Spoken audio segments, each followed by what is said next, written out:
서민들을 상대로 각종 대출 사기를 일삼아온 조직들이 검찰에 적발됐습니다. 그 수법이 점점 진화하고 있어 주의가 필요하겠습니다. 연말을 맞아 보내드리는 송년기획. 오늘은 그 첫 번째 순서로 대구 경북에서 열린 다양한 국제 행사들의 성과를 짚어봅니다.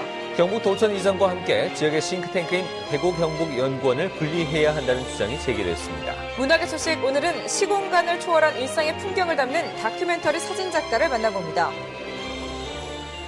네, 시청자 여러분 안녕하십니까? 12월 24일 화요일 아침 대구 MBC 뉴스투데이입니다.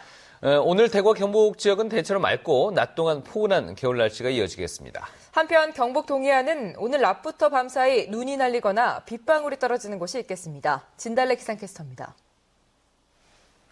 성탄절이 벌써 하루 앞으로 다가왔습니다. 성탄 전날인 오늘도 비교적 포근한 날씨가 이어지겠는데요. 현재 대구의 기온은 영하 2도, 안동 영하 7도, 봉화는 영하 12도까지 낮아지면서 여전히 대부분 지역의 아침 기온이 영하권을 유지하고 있지만 낮 기온은 대구 7도, 봉화는 4도까지 오르면서 외출하기 좋겠습니다. 다만 일교차가 대부분 지역이 10도 안팎으로 크게 벌어지는 만큼 감기에 걸리지 않도록 옷차림 따뜻하게 하시기 바랍니다.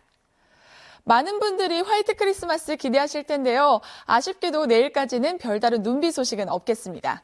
다만 대구와 경북 지역은 내일까지 맑은 날씨가 이어지겠습니다. 아침 한기가 짙어서 주의를 하셔야겠고요. 오늘 낮부터 밤 사이 경북 동해안 지역은 눈이 날리거나 빗방울이 떨어지는 곳이 있겠습니다. 날씨였습니다. 서민들을 상대로 각종 대출 사기를 일삼아왔던 조직들이 검찰에 적발됐습니다. 문자 메시지를 이용한 사기 대출로 그 수법이 점점 진화하고 있습니다. 금교신 기자가 취재했습니다. 대출 전문 사기단 A 조직은 은행 직원인 것처럼 문자 메시지를 보내 제1금융권 마이너스 대출이 가능하다고 속입니다. 이를 보고 전화 온 서민들에게 23명의 보이스피싱 조직원들은 대출 보증금을 내면 싼 이자의 대출이 가능하다고 말합니다. 이들에게 속은 170명은 7억 9천여만 원을 사기당했습니다. 휴대전화 담보대출 사기단 B조직은 휴대전화 개통 즉시 소액 대출 가능이란 문자를 보낸 뒤 신분증을 보내온 138명의 명의로 휴대전화를 개통하고 사라졌습니다. 1억 2천여만 원어치의 휴대전화 138대는 외국으로 팔려나갔습니다. 자동차 담보대출 사기단 C조직은 자동차를 담보로 싼 이자로 대출해주겠다고 속여 14명의 피해자 명의로 자동차를 할부로 계약하고 2억 원 가량의 차량 16대를 대포차로 팔고는 잠적했습니다. 이들 사기단은 경제적으로 어려운 서민들을 노렸고 대량의 문자 메시지를 발송하는 수법을 사용했습니다. 대출금은 만져보지도 못한 피해자들은 대출 보증금과 휴대전화, 자동차 할부금을 갚아야 하는 것은 물론 자기 명의의 휴대전화나 자동차가 범죄에 악용되지는 않을까 불안해해야 했습니다. 피해자들이 모두 자신의 동의 하에 자동차나 휴대폰, 대출금 채무를 떠안았으므로 모두 민사상 법적 채무를 피할 수 없어서 이중으로 피해를 당할 수밖에 없습니다. 검찰은 서민대출 사기단 4개 조직 57명을 적발해 14명을 구속 기소하고 43명을 불구속 기소하는 한편 달아난 조직원들을 추적하고 있습니다. MBC 뉴스 금교신입니다. 40대 남자가 모텔에 함께 투숙했던 여인을 살해한 뒤에 바로 경찰에 자수했습니다. 어젯밤 9시 20분쯤 대구시 동구 모 모텔 6층 객실에서 대구시 달서구에 사는 41살 이모 씨가 대구시 수성구에 사는 같은 나이인 박모 여인을 목졸라 살해한 뒤 곧바로 경찰에 자수했습니다. 경찰은 이 씨를 상대로 살해 동기 등을 조사한 뒤 구속영장을 신청할 예정입니다.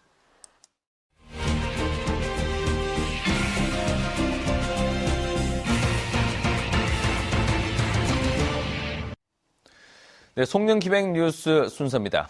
올해 대구 경북에는 세계 에너지 총회와 이스탄불 경주 세계문화엑스포라는 큰 행사가 열렸는데요. 대구와 경북을 세계에 널리 알리는 기회가 된 것으로 분석되고 있습니다. 박지영 기자가 보도합니다. 각국의 에너지 장관급 인사와 세계 굴지의 에너지 기업들이 대거 참여하면서 사상 최대 규모를 기록한 대구 세계에너지총회. 처음으로 공동선언을 채택해 에너지 안보와 형평, 환경, 지속 가능성에 힘을 모으기로 했고 에너지 분야의 변방으로 인식되던 한국의 위상 강화라는 내적 성장도 일궈냈습니다. The main content of the declaration is that we have a collaboration between the Korean government and the World Energy Council on the trilemma, and we will make sure that the trilemma finds support in the Clean Energy Ministerial Roundtable, which is going to be hosted by the Korean government next year. 대구시는 대구 국제육상 선수권 대회에 이어 대구라는 도시 브랜드를 또 한 번 전 세계에 알리는 계기가 됐다고 평가하고 있습니다. 대구 도시 브랜드 가치를 아주 세계에 알리는 좋은 기회였습니다. 그리고 100여 명 이상의 글로벌 기업 CEO들이 참여했습니다. 이분들과 투자 유치의 기반을 조성한 것이, 네트워크를 조성한 것이 또 큰 성과가 되겠습니다. 세계 5위의 관광도시인 터키 이스탄불에서 개최된 경주 세계문화엑스포. 동서양 문명이 교차하고 연간 3천만 명에 이르는 전 세계 관광객들이 찾는 이스탄불에서 역대 최고인 500만 명의 관람객이 엑스포 행사장을 찾는 성과를 거뒀습니다. 1000yıllık İpek yolunun 17.000 kilometrelik bu ticaret, ekonomi, umut dolu uzun yolculuğun tekrar başlatılması adına 경상북도는 내년에 해양 실크로드를 개척하고 2015년 실크로드 문화엑스포 개최 등 문화외교를 통해 경북의 세계화를 이어갈 계획입니다. 문화를 통한 영성, 또 일자리, 또 산업, 이걸 지속 가능한 발전을 추진하기 위한 종합적인 프로젝트를 아주 구체화시켜서 나아가고 있습니다. 지난해 국내에서 굵직굵직한 국제행사 개최로 대구 경북을 전 세계에 알렸다는 사실은 분명해 보입니다. 대구 경북 시도민들의 생활 깊숙한 곳에서 이 같은 성과를 제대로 뿌리 내리도록 하는 게 중요해 보입니다. MBC 뉴스 박재영입니다. 지난해 대구의 개인 소득이 마이너스 성장을 한 것으로 나타났습니다. 통계청이 2012년 16개 시도의 지역 소득을 분석했더니 개인 소득 실질 성장률의 경우 대구는 0.4% 줄어서 전국 평균치 0.9% 증가에 비해 크게 미치지 못했습니다. 경상북도의 경우는 개인 소득이 1.6% 증가해서 전국 평균치를 웃돌았습니다. 실질 경제 성장률은 평균 1.9% 증가한 가운데 대구는 2.4%, 경북은 1.1% 증가한 것으로 분석됐습니다. 경북도청 이전과 함께 대구 경북의 싱크탱크인 대구경북연구원을 분리해야 한다는 주장이 제기됐습니다. 경상북도의회는 경상북도가 빠른 시일 안에 분리 방안을 만들어 의회에 제출하라고 요구했습니다. 정윤호 기자입니다. 경상북도 의회는 이달 초 행정사무감사에서 내년 1월 말까지 대구경북연구원 분리 문제를 협의해서 구체적인 방안을 제출하라고 경상북도에 요구했습니다. 도의회는 경북도청 이전과 함께 대경연구원도 분리해서 경북에 특화된 정책 연구를 진행해야 한다고 밝혔습니다. 연구 기조가 대구 중심적 사고에서 벗어나지 못하고 있다는 평가입니다. 신도청 시대 경북의 100년 대계를 연구하는 경북연구원의 설립이 필요하다고 생각합니다. 도의회는 특히 전국적으로 2군데의 광역자치단체가 공동 출연한 연구원은 대경연구원 하나밖에 없다며 선택과 집중을 위해서는 연구원 분리가 바람직하다고 지적했습니다. 12년간 통합 운영된 광주 전남 발전연구원은 전남도청이 무안으로 이전하면서 지난 2007년 분리됐습니다. 연구원이 분리되면 대구 경북의 협력이나 연계 연구가 약화될 것이라는 의견도 있지만 한편에서는 분리된 경북연구원이 현 정부의 지역개발 정책인 지역생활권 개발에 더 주력할 수 있다는 주장도 있습니다. 경북은 기본적으로 농도이고 또 앞으로의 추세는 주민 밀착형 연구가 더 기묘하기 때문에 경북연구원이 필요하다고 보는 것입니다. 이런 가운데 대경련은 분리가 불가피할 경우 대구에 본원을 두고 경북에 분원을 두는 방안을 고려하고 있지만 경북 분원은 수용하기 어려울 것이라는 관측이 지배적입니다. 대구 경북연구원은 지난 1991년 경상북도와 대구시가 110억 원을 출자해 설립한 공공연구기관입니다. MBC 뉴스 정윤호입니다. 1,000억 원이 넘는 돈을 들여 대구 테크노폴리스 안에 지은 국립대구과학관이 오늘 개관식을 갖고 정식으로 문을 엽니다.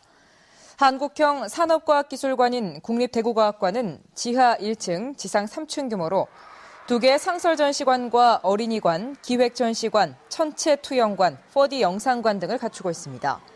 230석점의 과학 전시물 가운데 작동, 체험형이 65%로 임시 개관에 나선 지난달 1일부터 최근까지 12만 명이 넘는 관람객이 다녀갔습니다. 입장료는 일반 시설은 어른 3,000원, 청소년은 2,000원이며 65살 이상 7살 미만은 무료이며 천체 투영관과 4D 영상관은 별도의 입장료를 받습니다. 지역 제조업체들의 성장성이 떨어지는 것으로 분석됐습니다. 한국은행 대구경북본부가 지난해 지역 3만여 기업들의 경영지표를 분석한 결과 제조업의 경우 매출액 증가율이 마이너스 1.2%를 기록해 전국 평균 4.2%에 비해 성장성이 낮았습니다. 이에 비해 영업이익률과 부채 비율 등에서 드러난 수익성과 안전성은 전국 평균보다 나은 것으로 조사됐습니다. 건설업은 성장성과 수익성, 안전성 등 모든 측면에서 전국 평균보다 좋았고 도소매업은 수익성이 조금 떨어지는 반면 성장성과 안정성은 양호한 것으로 드러났습니다.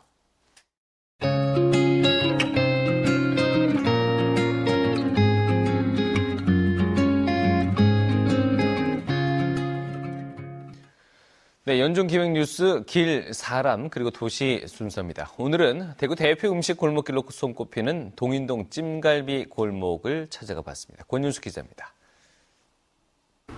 대구의 대표 음식 하면 어떤 것이 떠오르십니까? 과거에는 단연 따로국밥이 먼저 떠오른다는 분들 많았는데요.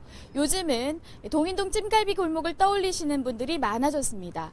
특유의 매콤함으로 전국의 식도락가들을 불러 모으는 대구 동인동 찜갈비 골목. 그곳으로 가봤습니다. 네, 어서오세요. 들어오세요. 간장으로 맛을 내는 보통의 소갈비찜과 달리 새빨간 고춧가루와 알싸한 마늘 양념이 특징인 동인동 찜갈비는 지난 60년대 중반 평범한 가정집 음식이 상품화된 데서 비롯됐습니다. 여염집을 먹던 음식이 여러 사람 입을 통해 갖고 나오다 보니까 이게 상품화가 되고 장사가 시작하게 됐고 우리도 이거 시작할 때 12평에서 시작했는데 그러다 보니까 이제 70년대 후반으로 들어서면서 나 옆에서 막 생기기 시작했어요. 한두 집 모여들기 시작하면서 대구를 찾는 외지인들 사이에 소문이 나기 시작했고 70년대 후반부터 전문 찜갈비 골목길로 널리 알려졌습니다. 대구 사람들보다 서울이나 외지 사람들 입을 먼저 통했어요. 통하고 한다. 대구에 예를 들어 저쪽 끝에 있는 서구 쪽에 계시는 분 이걸 잘 몰랐습니다. 80년대부터 찜갈비 골목으로 불리기 시작했고 이제는 대구 사람이면 누구나 알만한 대표 음식 골목으로 자리 잡았습니다. 부산에서 그 거래소 손님들 오셔가지고 이렇게 찾아뵙게 됐습니다. 매콤하고 마늘 많이 들어가고 이렇게 뭔가 밥을 끌어당기는 그런 묘한 맛 때문에 가끔 가다가 와요. 한때 16곳까지 늘었다가 지금은 12곳에서 영업을 하고 있는데 특이한 건 찌그러진 양은 냄비에 찜갈비를 담아낸다는 겁니다. 동인동 찜갈비 골목은 모든 가게가 매달 일정 금액을 공동 모금회에 기부를 하면서 전국 최초로 착한 골목으로 지정됐습니다. 동인동 찜갈비라는 이름으로 특허 출원을 준비 중인 이 골목이 대구를 넘어 전국적인 명소로 거듭날 수 있을지 주목됩니다. MBC 뉴스 권윤수입니다. 대구대학교 학생들이 회전초밥 자동 계산 시스템으로 논문을 발표해서 한국통신학회로부터 우수 논문상을 받았습니다. 대구대 통신공학과 임영호 학생 등 3명이 발표한 이 논문은 회전초밥 접시에 RFID 태그를 부착해 접시의 수량과 가격을 합산해 알려주는 시스템을 소개하고 있습니다. 이 시스템은 접시를 세며 음식값을 계산하던 기존의 불편한 방식을 계산할 수 있고 특히 음식 열량까지 자동으로 계산해서 소비자들의 휴대전화에 전송하는 기능까지 갖고 있어 높은 평가를 받았습니다. 대구지검 서부지청은 명의 사정을 내세워서 불법 오락실을 운영한 47살 김모 씨 등 15명을 적발해 8명을 구속 기소하고 7명을 불구속 기소했습니다. 검찰에 따르면 이들은 지난해 11월부터 올해 7월까지 대구시 서구, 달서구, 남구 등지에 4개 불법 오락실을 운영하면서 이용객들이 획득한 경품을 환전해주면서 바지 사장을 내세워 단속을 피해온 것으로 드러났습니다. 검찰은 이들 가운데 경찰이 불구속 기소로 송치한 사건을 재수사해서 통화 내역과 계좌, 환전 장부 등을 추적해 4명을 직접 구속했다고 밝혔습니다.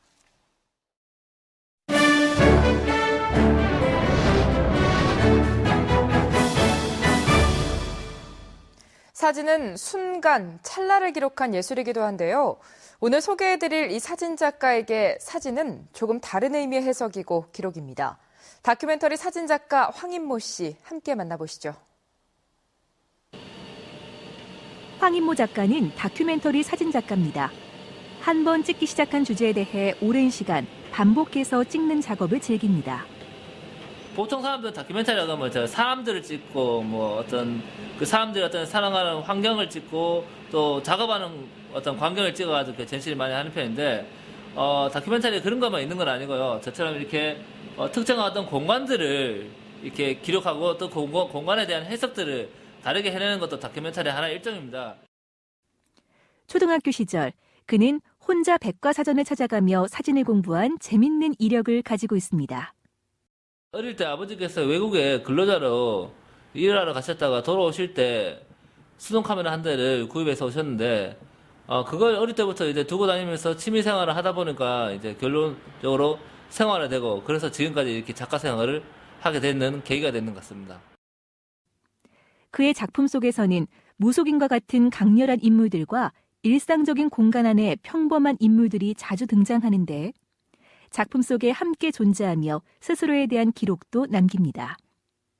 이 공간 기록 자체가 하나의 그 시 공간을 초월해서 기록이 남는 건데 그 기록이 남을 때 이왕이면 제 모습도 같이 남고자 하는 마음에 이렇게 그 사진마다 제가 들어가 있어요. 황인모 작가가 후미진 곳에 자리를 잡은 쪽방을 찾았습니다. 두 사람이 앉으면 꽉 찰 정도로 작은 공간입니다. 이 방에 물건들하고 방 모습을 좀 찍어서 가보겠습니다, 오늘은. 예. 그의 카메라는 눈에 잘 띄지 않는 세밀한 구석까지 깊이 포착해냅니다. 그는 사진을 통해 쪽방이라는 소외된 공간을 사람들에게 알리고 싶습니다. 최대 길이 2.5m, 그가 촬영한 쪽방이 실물 크기 그대로 전시가 됐습니다. 황인모 작가, 그의 카메라가 기록하고 있는 공간과 인물, 그리고 일상의 풍경은 앞으로도 새로운 의미와 해석으로 우리를 찾아올 것입니다. 이상 문학의 소식이었습니다. 대구시민회관 재개관 기념으로 도쿄 필하모닉 오케스트라가 모레 저녁 7시 30분 대구시민회관 그랜드 콘서트홀에서 공연을 펼칩니다. 이번 대구 공연에는 일본을 대표하는 지휘자 카즈시 오노가 지휘를 맡은 가운데 첼리스트 강승민이 협연을 펼치며 드보르자기 대표작 첼로 협주곡 B단조와 교향곡 제9번 2단조 신세계로부터를 연주합니다. 한편 이번 공연은 공연 3주 전부터 최적 관람석 1000여석이 매진돼 합창석 192석까지 추가로 판매됐습니다. 대구문화재단이 올해 처음으로 문화나눔에 공이 큰 단체와 개인에게 메세나상을 전달합니다. 문화공헌 확산을 위해 올해 처음 제정한 2013 메세나상은 삼익 THK가 받고 예술나눔상은 대구은행이 수상합니다. 이와는 별도로 문화공헌 부문상에는 사야장학재단과 황영숙 씨가 받게 됩니다. 대구문화재단은 오는 26일 오후 2시 대구예술발전소에서 시상식을 열고 문화공헌 확산을 위한 세미나도 함께 개최합니다. 김천시 농소면 월곡리에서 어무면 오귤리를 잇는 국도대체 우회도로 12.8km 구간이 오늘 오후 4시부터 전면 개통됩니다. 이 도로는 월곡리에서 김천혁신도시, 경부고속도로 동김천 나들목과 계령면 등을 거쳐 오귤리로 이어지며 김천에서 상주로 갈 때 이 도로를 이용하면 도심을 통과하지 않아도 돼 통행 시간이 단축되는 효과가 있습니다. 부산지방국토관리청은 지난 2002년부터 2,252억 원을 들여 이 구간에 도로 개설 공사를 시작해 11년 만에 완공했다고 밝혔습니다. 구미시가 특정 종교의 자료관 건립비를 지원하기로 해 다른 종교단체로부터 편파적이란 비판을 사고 있습니다. 구미시는 구미기독교연합회가 100년이 넘는 구미 지역 교회 12곳에 자료관을 짓는다며 전체 예산의 40%에 해당하는 8억 원의 예산 지원을 요청한 금액 중에 내년에 1억 원을 반영했습니다. 시는 나머지 예산도 자료의 역사성 등 추후 검토 과정을 거쳐 반영할 계획입니다. 이에 대해 다른 종교단체들은 특정 종교를 위한 선심성 예산이라며 문제를 삼고 있습니다. 경상북도는 어제 지질공원 운영위원회를 열고 청송군이 제출한 국가지질공원 인증신청서를 심의해 의결했습니다. 이에 따라 경상북도는 이달 말쯤 환경부에 청송 국가지질공원 인증신청서를 제출할 예정이며 환경부는 서면 심사와 현장 실사를 통해 내년 상반기 안에 국가지질공원 인증 여부를 결정할 것으로 보입니다. 청송군에는 주황산 지구와 신성지구 등의 급수대 주상절리와 용연폭포, 신성공룡 발자국 등 지질명소 17곳이 다양하게 분포돼 있습니다.